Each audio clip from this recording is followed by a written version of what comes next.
பஞ்சு போல பூ போல இட்லிமா வாங்க. 5 ரூபாய்மா, 5 ரூபாய், 5 ரூபாய் இட்லிமா, 5 ரூபாய் இட்லி. கடன் மட்டும் கிடையாதுமா, 5 ரூபாய் இட்லி, 5 ரூபாய் இட்லி. காசை கொண்டு வாங்க, கடன் வாங்காம இட்லியை வாங்கிட்டு போங்க. ஏ டோப்பமெண்டே, என்னமோ எல்லாரும் உன் கடையில கியூ கட்டி கடனுக்காக வந்து நிற்க மாதிரியே சொல்லிட்டு இருக்கேன்னு. இதெல்லாம் சொல்லியே வியாபாரம் பண்ணுவாவே. நீ என்னமோ அதை சொல்லி சொல்லி கூவிக்கிட்டு இருக்கா. வந்து கடன் கேட்கும்போது இல்லைன்னு சொல்ல வேண்டியதானே. முதல்ல இப்படி சொன்னாதான் வீட்டுல இருந்தே ரூபாய் எடுத்துட்டு வருவாவ. இங்க வந்து இட்லியை வாங்கி தின்னுட்டு வீட்டுல போய் ரூபாய் எடுத்துட்டு வரேன்னு சொல்லிட்டு ஏமாத்திட்டு பெரியாவ. ஏமாத்தினவள? யார் ஏமாத்தினது? வேற யாரு? செல்லம்மா சித்தி தான். அவியதான் அன்னைக்கு இட்லி தின்னுட்டு ரூபாயை வீட்டுல போய் எடுத்துட்டு வாங்கிட்டு போனவ. அதுக்கு பிறகு என்ன பக்கமே வரல, ரூபாயும் தரல. நீ எதுக்கு செல்லம்மா சித்திக்கெல்லாம் கடன் கொடுக்கா? யார் கடன் கொடுத்தா? முதல்ல ரூபாய் தாங்கன்னு கேட்டேன். அவியதான் இட்லி தின்னுட்டு தரேன்னு சொல்லிட்டு சாப்பிட்டு இருந்தவ. சாப்பிட்ட உடனே ரூபாய் தாங்கன்னு கேட்டா பர்ஸ் வீட்டுல வச்சுட்டு வந்துட்டேன்னு கதை விட்டுட்டு வீட்டுக்கு ஓட்டாவ. வேற நான் என்ன செய்ய முடியும்? பின்னாடியே ஓட முடியும்?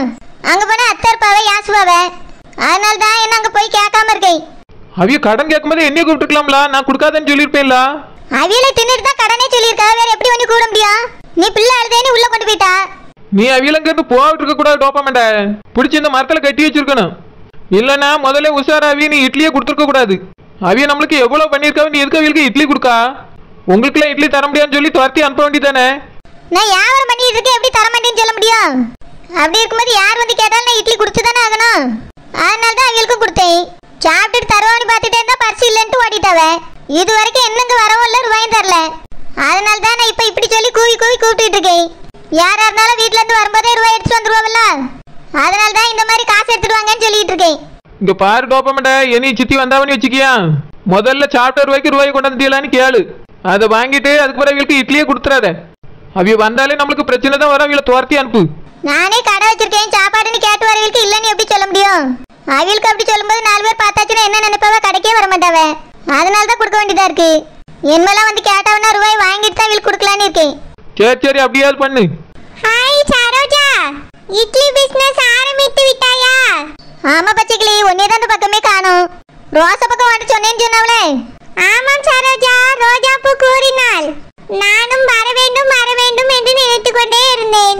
எனது மாமியார் அவரது சொந்தக்காரங்க வீட்டுக்கு சென்று விட்டார். வீட்டு வேலை அனைத்தும் நான் பார்க்க வேண்டியதாக ஆகிவிட்டது.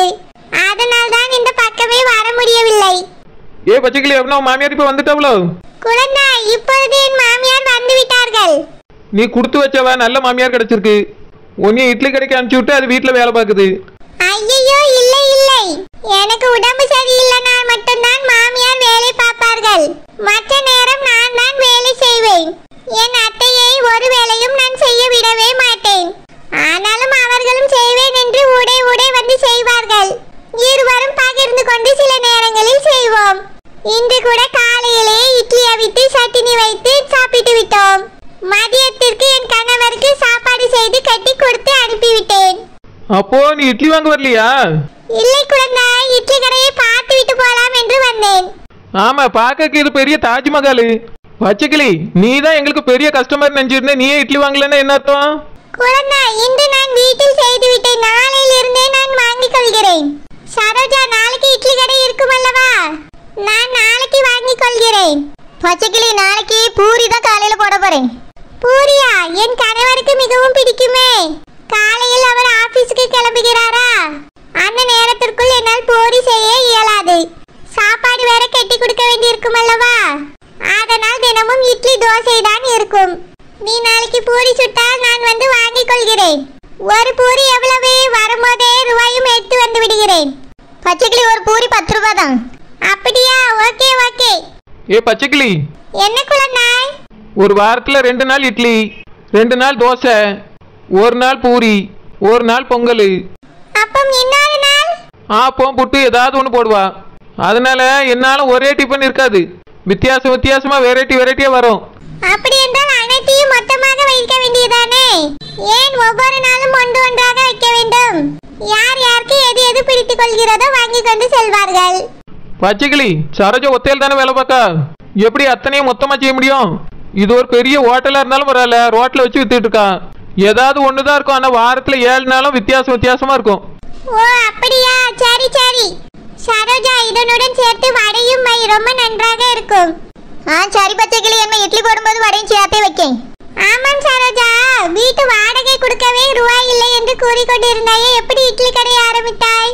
இதற்கு ரூபாய் யார் கொடுத்தது? குழந்தை கொடுத்தாளோ? நானே இங்க கஷ்டப்பட்டு கிடக்கேன், நான் எப்படி கொடுக்குறது?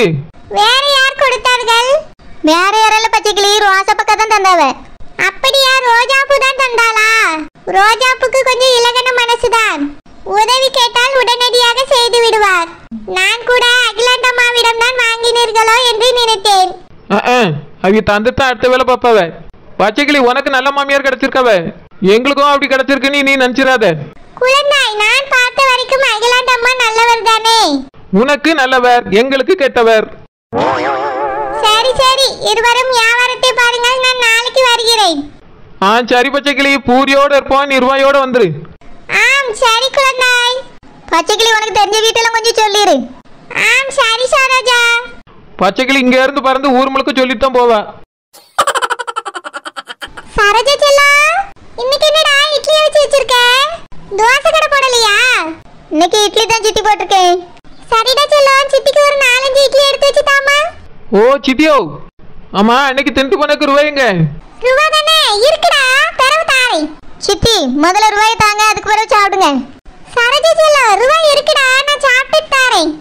ஓ சித்தி, உங்களுக்கு இருக்குன்னு தெரியும், எங்களுக்கு இருக்குன்னு தெரியாதுல்ல. முதல்ல ரூபாய் எடுங்க, அப்புறம் கொடுங்க, அதுக்கு பிறகு சாப்பிடுங்க. சாப்பிட்டு நான் கொடுக்க போறேன், இதுல என்ன இருக்கு? கொடுத்துட்டு சாப்பிடுங்க, இதுல என்ன இருக்கு? ரூபாயை கொடுத்தாதான் எனக்கு இட்லி வரும், இல்லைன்னா வராது. ஆமா சித்தி, ரூபாயை தாங்க, அதுக்கு பிறகு இட்லி தர முடியும். நீங்க அன்னைக்கே ரூபாய் எடுத்துட்டு வந்து தாரேன்னு சொல்லிட்டு போனவங்க இப்பதான் வந்திருக்கீங்க. ரூபாயை தாங்க சித்தி, அதுக்கு பிறகு நான் இட்லி தாரேன். சரி, பேதி எடுப்பாளுவ, உஷாராயிட்டாளுவல. ரூபான்னா பறக்காளுவம்மா. இவ்வளவு பேர் வாங்கி திங்காவ. 50 ரூபா காசுலதான் இவ பெரிய ஆளாக போறாளா? சொந்த சித்திக்கு ஒரு 5 இட்லி கொடுக்க மாட்டேங்க. பணம் தான் பெரிய அலையாளுவம்மா. சித்தி என்ன பொய் சொல்லலான்னு யோசிச்சுட்டு இருக்கீங்களோ? இல்லடா செல்லம், அன்னைக்கு சாப்பிட்டதுக்கு எவ்வளவு ரூபான்னு யோசிச்சுட்டு இருந்தேன். சித்தி அதான் அன்னைக்கே சொன்னேன்ல 50 ரூபா. 50 ரூபா தானே சித்தி, இன்னைக்கு சேர்த்து சாப்பிட்டுட்டு மொத்தமா தந்துறியம்மா. சித்திக்கு இட்லி எடுத்து வச்சு தா பாப்பா. இல்ல சித்தி, முதல்ல அந்த ரூபாயை தாங்க, அதுக்கு பிறகு தாரேன். சரோஜா செல்லம், உனக்கு சித்தி மேல நம்பிக்கை இல்லையா? இல்ல, இந்த ஊருக்குள்ளே நாங்க நம்பாத ஒரே ஆள் நீங்க மட்டும்தான். ரூபாயை கொடுங்க, அதுக்கு பிறகு இட்லி வரும். நெட்டச்சி பக்கத்திலேயே இருக்கா, அதனால இவளை இன்னைக்கு ஏமாத்திக்கிடவே முடியாது. இவன் மட்டும் தனியா இருக்கட்டும், அன்னைக்கு வந்து ஏமாத்தி மொத்தமா தின்னுட்டு போயிருவோம். ரூபாயை கொடுத்துட்டே தின்றுவோம் இன்னைக்கு. சரோஜா செல்லம், என்னடா ரூபா, சித்திக்கு இட்லி எடுத்து வச்சுட்டா. சரி சித்தி. காலையில பாத்துக்கலாம்னு எங்க அண்ணன் சொன்னா. காலையில எதுவுமே நடந்த மாதிரியே இல்ல. என்னதான் பண்ணியாவ? என் புருஷனை போய் கூட்டிட்டு வருவாங்களோ மாட்டாவளா? நேத்தே இதுக்குதான் என் புருஷனை கூட்டிட்டு வாங்கன்னு சொன்னேன். ஒரு வார்த்தை எங்க அண்ணன் கேட்கல. இப்ப என்னதான் பண்ணிட்டு இருக்காவ? ஒருவேளை கூப்பிட போயிருப்பாவளோ? என்கிட்ட சொல்லவே இல்லையே. சொல்லாமலே காலையில பரப்பிட்டு போயிருப்பாவளோ? இல்ல வீட்டுலதான் இருக்காவளா? ஒண்ணுமே தெரியலையே. நான் வேற இன்னைக்கு தூங்கி முடிச்சு வர இவ்வளவு நேரம் ஆயிட்டு. பேசாம கூப்பிட்டே பாத்துருவோம். என்ன ராசாத்தி? மைனி, எங்க அண்ணனுங்க என் புருஷனை கூட்டிட்டு வரதுக்கு போயிட்டாவளோ? இல்ல, அவங்க அண்ணே தோட்டத்துக்கு போயிருக்காவ. என்னது, தோட்டத்துக்கு போயிருக்காவளா? என்ன மைனி சொல்றிய? நேத்து எங்க அண்ணன் காலையில போய் அவரை கூட்டிட்டு வரேன்னு சொன்னாவ. எதுக்காக இப்ப எங்க அண்ணன் தோட்டத்துக்கு போனாவ? தோட்டத்துல ஆள் இல்ல ராசாத்தி. உங்க அண்ணன் தானே பார்க்க வேண்டியிருக்கு. என் மாவனுவ சம்பளத்துக்கு தான் இப்ப வேலை பார்க்கானுவ. அதனால டைம்க்கு வந்துட்டு டைம்க்கு போயிரியானுவ. இவே தானே நேரத்துக்கு போய் எல்லா வேலையும் பார்க்க வேண்டியதா இருக்கு. அதான் தோட்டத்துக்கு போயிருக்கா உங்க அண்ணன். மைனி, இது எவ்வளவு முக்கியமான விஷயம். இதை விட்டுட்டு எப்படி தோட்டத்துக்கு போலாம்? ராசாத்தி, உனக்கு உங்க அண்ணனை பத்தி தெரியாதா? என்ன ஆனாலும் அவிய தோட்டத்துக்கு போயிருவாவ. தோட்டம் தான் அவியலுக்கு ரொம்ப முக்கியம். சாப்பியாவளோ இல்லையோ, தோட்டத்துக்கு தான் உயிரே விடுவாவ. அப்படி இருக்கும்போது அதை பார்க்காம இந்த விஷயத்தை எப்படி மேல பாப்பாவ? மைனி, என் வாழ்க்கை மைனி. இதை விட எங்க அண்ணனுக்கு தோட்டம் முக்கியமா? ராசாத்தி, மாணிக்க கல்யாணத்தன்னைக்கு கூட உங்க அண்ணன் தோட்டத்துக்கு போனாவ. அவியலுக்கு எல்லாத்தையும் விட அந்த தோட்டம் ரொம்ப முக்கியம். உனக்கு தெரியாத உங்க அண்ணன் தோட்டம்னா எவ்வளவு உயிரா இருப்பாவன்னு? அப்ப என் வாழ்க்கை, உன் வாழ்க்கைக்கு என்ன பிரச்சனை வரப்போது? ஒண்ணும் வராது, எல்லாம் சரியாயிரும், கவலைப்படாம இரு. மைனி, நீங்க பேசுறது உண்மை சரியில்லை மைனி. எங்க அண்ணனை எப்படி நீங்க தோட்டத்துக்கு போக விடலாம்? முதல்ல உடனே அவரை வர சொல்லுங்க. என் வாழ்க்கைக்கு இங்க ஒரு முடிவு தெரியாம இருக்கு. எப்படி அவிய தோட்டத்துக்கு போலாம்? ராசாத்தி, உங்க அண்ணன் காலையில முழிச்சு உட்கார்ந்து தங்கச்சி வாழ்க்கை இப்படி ஆயி போச்சேன்னு கவலைப்பட்டுட்டு தான் இருந்தாவ. இன்னைக்கே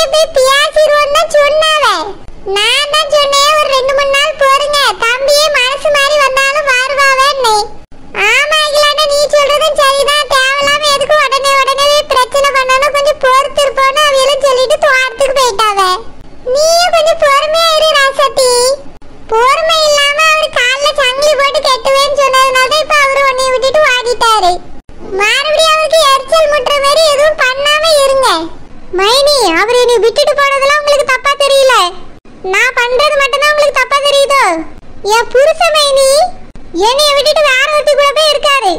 அது எனக்கு எவ்வளவு கஷ்டம்னு உங்களுக்கு புரியலையா? கஷ்டம் தான் ராசாத்தி, நான் இல்லைன்னு சொல்லல. ஆனா உனக்கு கொஞ்சம் பொறுமையா இருந்தான்னு சொல்லியே. எதுக்காக இவ்வளவு அவசரம்? ஒரு 2 மணி நாள் போட்டோம், அதுக்கு பிறகு என்ன ஏதுன்னு பேசலாம். அப்படியே